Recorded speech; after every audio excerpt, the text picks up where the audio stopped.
Akashvani recreation ക്ലബിന്റെ club day 2013 തിരുവനന്തപുരത്ത് നടന്നു.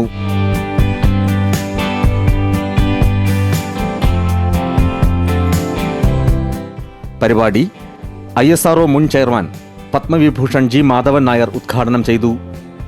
ആകാശവാണി പ്രവർത്തകരെ ചടങ്ങ് ആദരിച്ചു. റോയ് ചാക്കോ ഇളമണ്ണൂർ രചിച്ച ചെറുകഥാ സമാഹാരമായ പച്ചയായ പുൽമേടുകൾ ചടങ്ങിൽ പ്രകാശനം ചെയ്തു.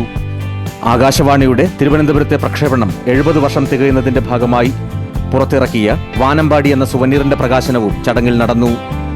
പൊതുസമ്മേളനത്തെ തുടർന്ന് നാടകം, മിമിക്രി, മാജിക് ഷോ, ഗാനമേള എന്നിവയും ക്ലബ് ഡേയുടെ ഭാഗമായി തിരുവനന്തപുരത്ത് അരങ്ങേറി.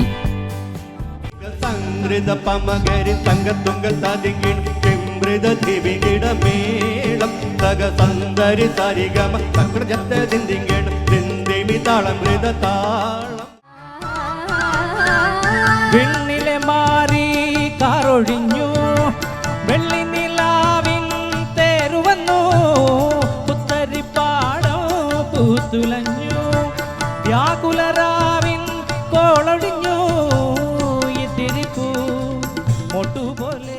M7 News.TV Thiruvananthapuram. കൺവിരിയാ തത്തി വരൂ, കൊഞ്ചി വരൂ, തത്തകളെ അഞ്ചിതമാ.